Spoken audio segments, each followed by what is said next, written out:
Spider-Man. Our first Marvel character that we will analyze will be Spider-Man. Spider-Man, also known as Peter Parker, lives a double life.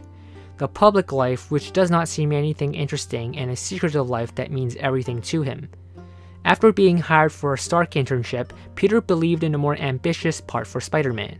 The true testament of his character comes into play when he lets the world weigh in on him. This perception may seem exaggerated respective to Peter, but in reality his thoughts were weighed by only one person. A middle-aged man named Adrian who also lived a double life as the bad guy stealing weapons, and the other side who was responsible for raising a daughter who so happens to be his high school crush. As his uncle once said when dealing with bad guys, that great power comes with great responsibility. And throughout Peter's appearance in the MCU, mainly in the 2017 Spider-Man movie, the plot was building up his development to take on more responsibility from his own dire choice, one greater after the other. There was one thing that Peter does not know, and that was with great power also comes with great consequences. And as a result, his intervention with the Vulture almost caused the death of hundreds of people in a cruise ship. It did not matter whether his Spider-Man suit was taken afterwards, he still believed that he had a duty to stop the Vulture at any cost. The climax of the plot occurred when Peter captures Adrian and subsequently reveals the weapons that he wanted to steal to his mentor. After many trials and tribulations that Peter fought so hard for to become an Avenger, we get to see a cool down of his courageousness. In the end of the movie, he changed his mind of not joining the Earth's mightiest heroes because he finally was able to self-reflect on his own innocence and immaturity as a teenager. His mentor was very surprised of his wise decision to back down on the opportunity, and that mentor that I'm talking about? Well, that's the Iron Man.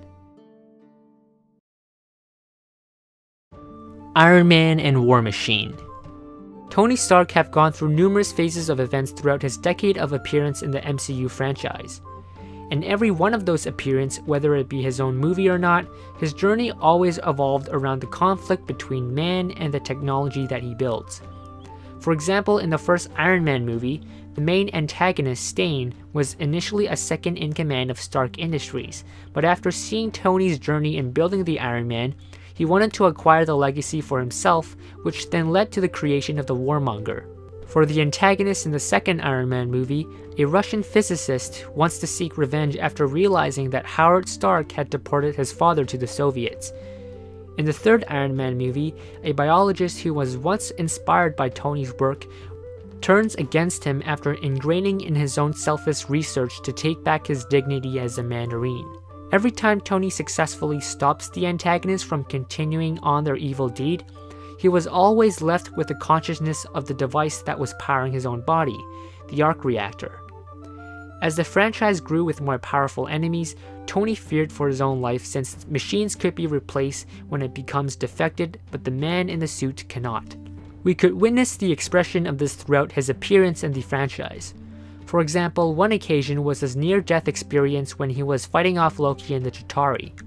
When Tony had to send a nuke to a wormhole to prevent it from destroying New York City, he then developed post-traumatic stress of the event in the third Iron Man movie.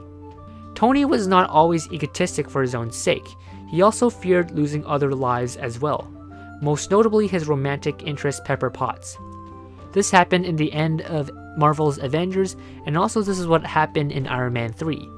Another example of this post-traumatic stress is that it could be found in the movie Avengers Age of Ultron, where Tony gets infiltrated by Scarlet's mind game, and foreshadows a dystopian ending where all the Avengers were killed by the Chitauri. And finally, as a response to this experience of fear, he goes back to his laboratory to create a defense program.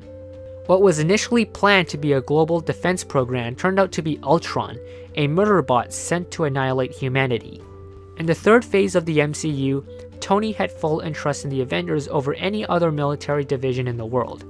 However, just like what Peter had learned about great power comes with great consequences, the Avengers had also left a trail of disaster one movie after another.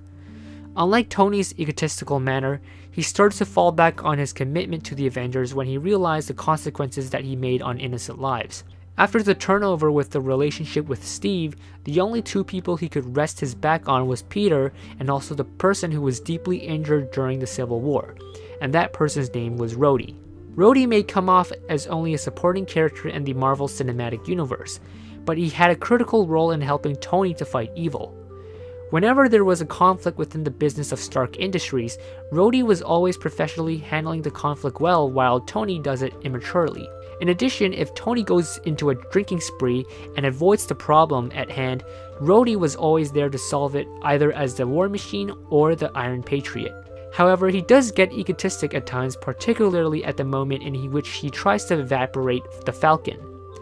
As a lawful man, he disobeyed his loyalty by asking Vision to kill Falcon, and as a result, he accidentally shoots him and paralyzes his legs. Rhodey's paralysis was not something that was keeping Tony awake at night. However, it was the loss of friendship that he had with Captain America.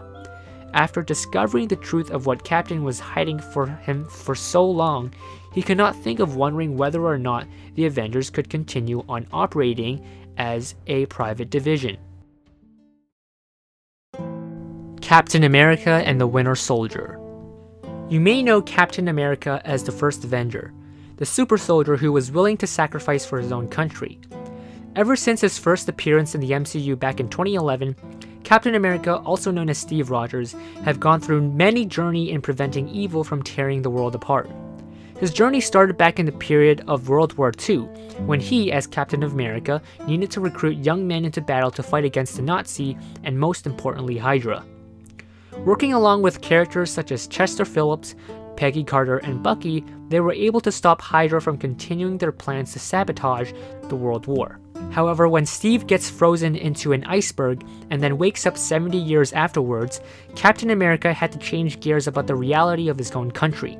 The country did not revolve anything more around his commander, his love interest, his lifelong friend, or about America trying to defeat the Nazi.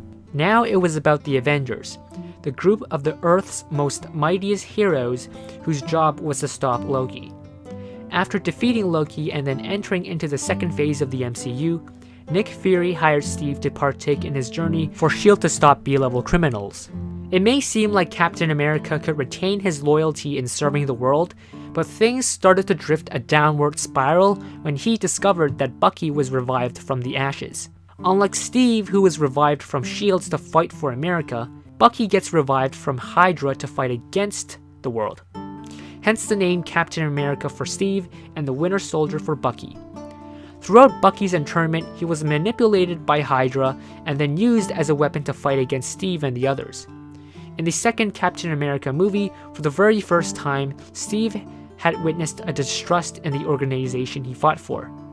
After learning about the harsh truth about S.H.I.E.L.D.'s history that it was funding Hydra after the World War, the only team of heroes that Steve could rely on was the Avengers. However, even though the Avengers contained the Earth's most mightiest heroes, its reputation was not perfect when the world witnessed the trail of disasters that they left behind. During a state of political conflict with governments trying to regulate their right to act, the Avengers were split on the decision on the agreements about the Accords. For Steve's perception, he perceived that the world was better off with the Avengers despite the tragedies. As a soldier who was serving the nation, a war could only be won without the sacrifice of a few. However, with respect to Tony, he could not witness another innocent life to be lost after hearing a tragic death of someone who was once inspired by him. This may seem like a major problem already, but something gets worse when the Winter Soldier gets blacklisted by the government.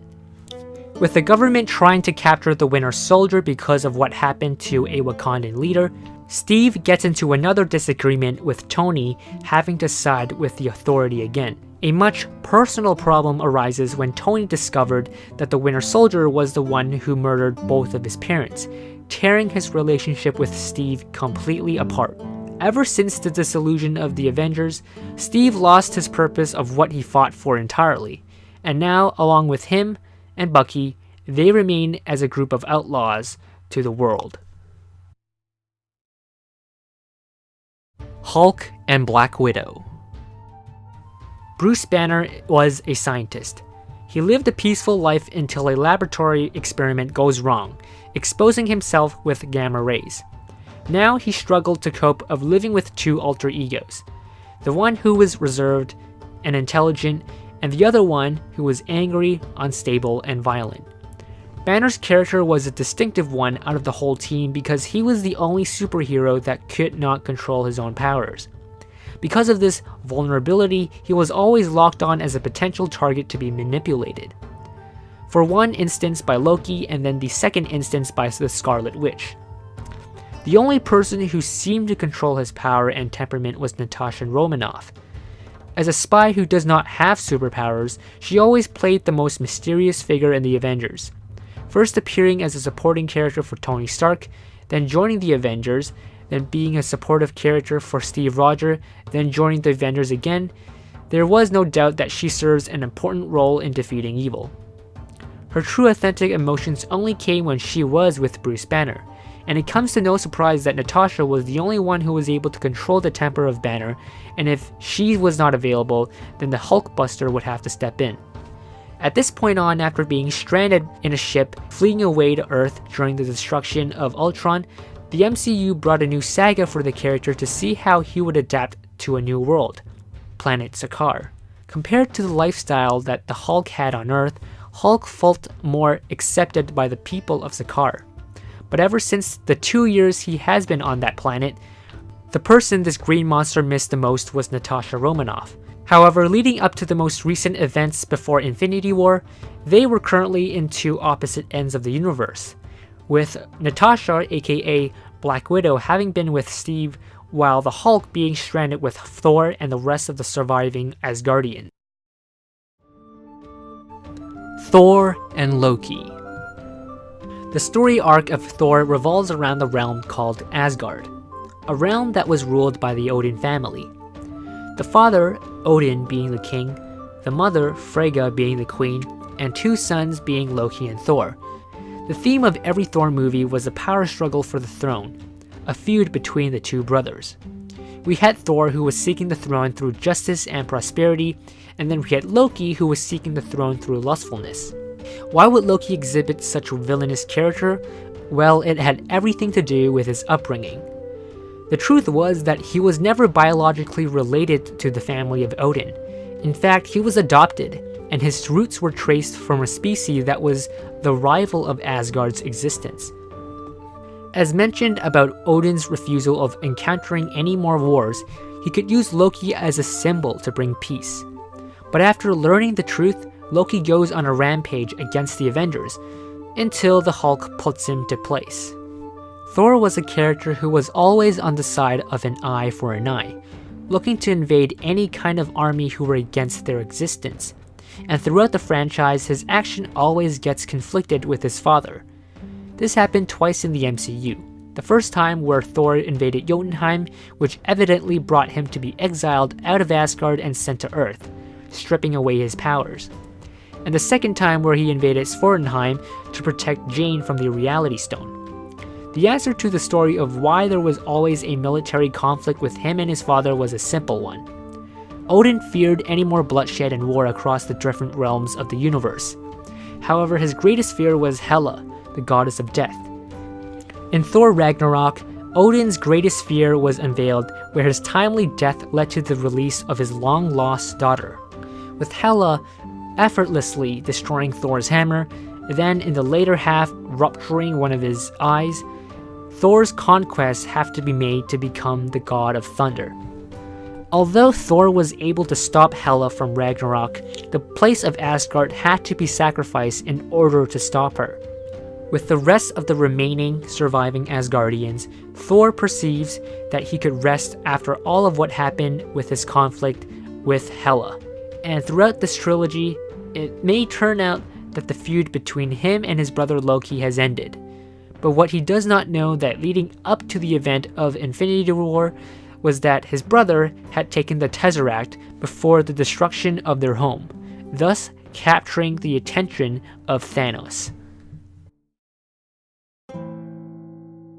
Doctor Strange. The second Infinity Stone remains in planet Earth by a doctor. Introduced Dr. Stephen Strange, a neurosurgeon that was highly acclaimed in his field. Although doctors were viewed as a symbol of life, healing, and taking care of the weak and elderly, Strange, however, acquired a character of arrogance and selfishness. The journey of Doctor Strange began when he severely injured his hand in a car accident. leaving him unable to operate as a doctor anymore. Then, searching through countless treatments and spending all of his wealth that he possibly could to heal his hands, everything changes when he goes to a mystic temple in Tibet. His initial purpose of joining the temple, also known as Kamartaj, was that he could restore his purpose in becoming that high-level arrogant doctor that he once was. But after studying the mystic arts, he realized that there were other ways to save lives. Thus, we had Doctor Strange, the Sorcerer Supreme who can create dimensions and portals. Ever since mastering the arts and then stopping a group of zealots from letting a great big monster named Dormammu from invading Earth, he does not need to be a doctor anymore.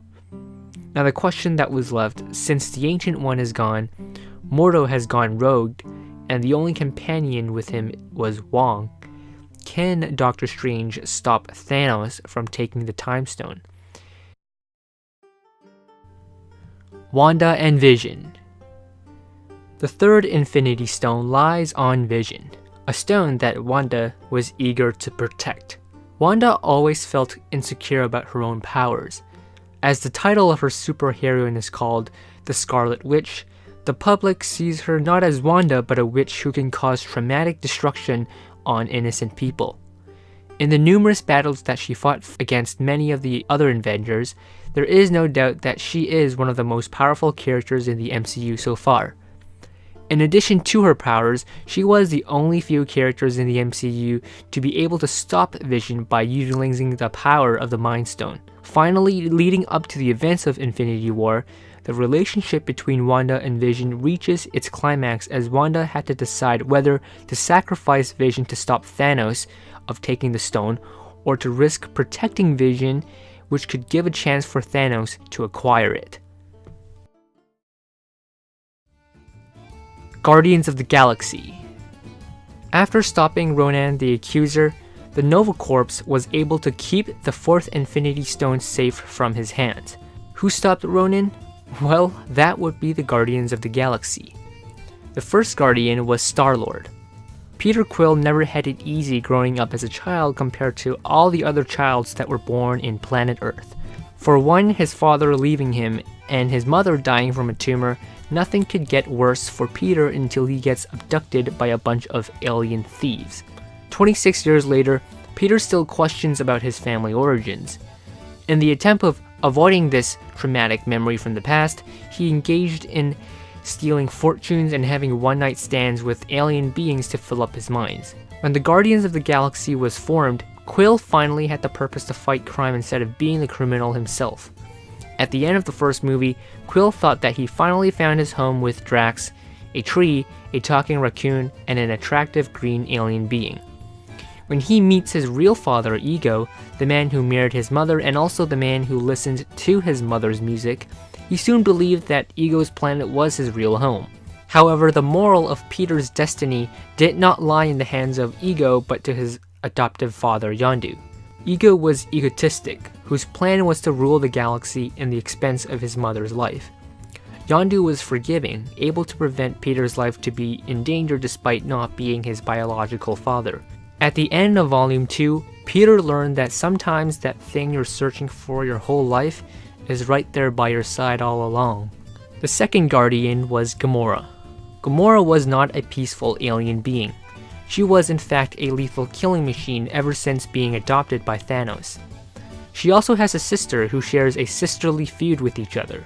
Not much was yet known about her relationship with Thanos, but if you were to see Avengers Infinity War, then her true origins will be explained. Despite her lethal side, there was a compassionate side of her that she felt insecure of revealing.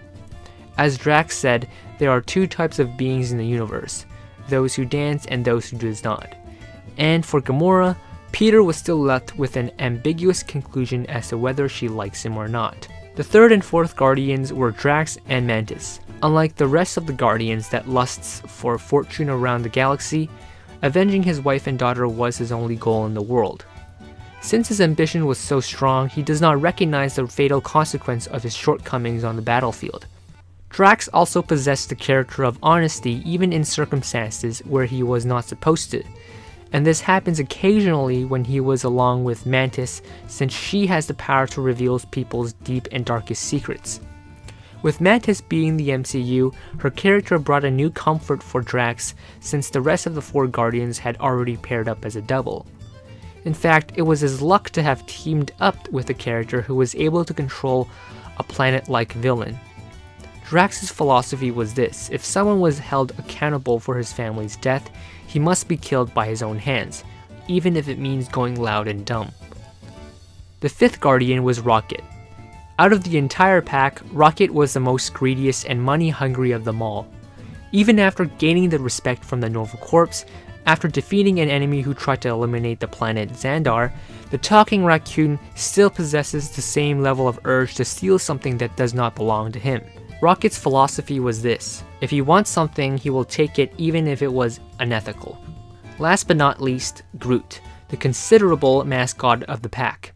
Although Groot's dialogue was limited throughout the franchise with just these 3 words, he made a considerable impact in defeating the 2 main antagonists of the Guardians of the Galaxy movies.